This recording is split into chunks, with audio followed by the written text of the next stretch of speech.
Alamin ang top 10 scam na nauuso ngayon sa Pilipinas, Part 2, 2025 edition. Baka nangyayari na din sa iyo yung number 8. Number 1, AI, voice clone scam.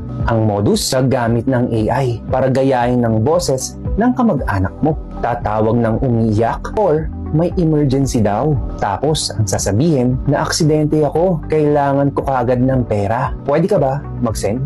Ang tip ko sa'yo, never send money agad. Confirm muna ito sa ibang pamamaraan. Pwede mong tawagan ulit ang iyong kamag-anak sa other means or sa other number nito. Number 2, pahiram naman ng cellphone mo. Scam. Modus, kunwari makikitawag or makikitext lang. Tapos mamaya-maya lang na-access na nila ang mga financial applications mo and with OTP pa dahil hawak nila ang cellphone mo. Kaya pag nalingat ka, bye-bye, nakukuha nila dito ang GCash, banking apps, crypto wallets, at marami pang iba. Number 3, online seller impersonation. Ang modus nila, gagayahin ang legit na online seller or store gagamit ng fake na page, pero pagbayad mo, biglang maglalaho. O kaya naman, hindi na magre-reply. Familiar ka na ba dito? Ang tip ko sa'yo, lagi mong i-check ang URLs. Pati na din ang reviews kung legit ba ang site na pinupuntahan mo. Number 4, phishing via Facebook boosting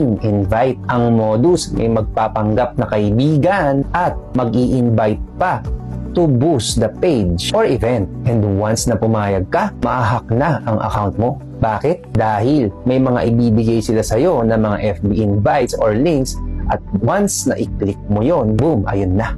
Bigla na lang silang magkaka-access sa account mo. Number 5, delivery courier scam. Ang modus nila, magde-deliver ng item na hindi mo naman in-order. Tapos COD or cash on delivery. Yung laman, basura or bato. Ako mismo, nabiktima na nito. Ang tip ko sa inyo, don't accept random deliveries, lalo na kung COD. Kung kayo naman ay kamag-anak nung sinasabing nagpa-deliver, i-confirm muna ito bago ninyo bayaran. Number 6, fake investment apps. Nangyayari ito sa Reels or TikTok ads. Meron din sa other platforms. Ang modus, magpapakita ng big returns. 500 ngayon, 5,000 bukas, at kapag pumasok pa na, bigla na lang mawawala ang app o kaya naman yung admin. Ang tip ko sa inyo, always check SEC registration. Tignan mo din yung account, baka mamaya troll yan or baka mamaya they are just stealing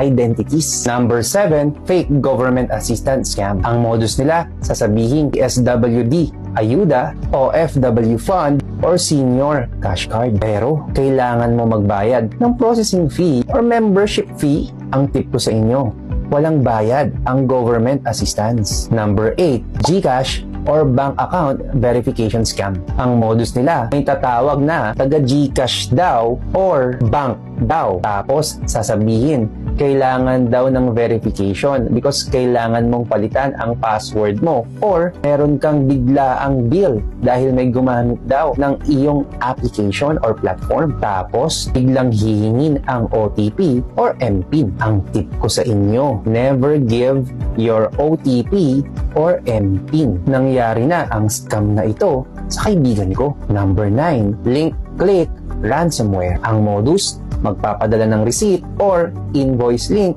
sa email or messenger mo. At kapag kinlik mo, bigla nilang maa-access ang mga files mo, lalo na yung mga photos mo. Tapos, kikidnapin nila ang information mo for a ransom. Ang tip ko sa inyo, never click unknown attachments. Number 10, rent-to-own fake listings. Ang modus, legit looking condo or house listings sa FB. Hihingan ka nila ng reservation fee. Pero pagbayad mo na, hindi na magpaparamdam. Ang tip ko sa inyo, always check ang lisensya ng developer or mas maganda kung magmi-meet sa opisina. Ang reminder ko, ang mga scammer ngayon, teki na at updated pa. Kaya dapat mas advance ka mag-isip. Kaya naman, think before you click and research first before you invest. O, ikaw ba? Nabiktima ka din ba ng isa sa mga scam na to? I-comment mo naman yung experience mo para ma-warn natin yung iba pang mga viewers. Kung gusto mo malaman ang mga legal na investment, just type legit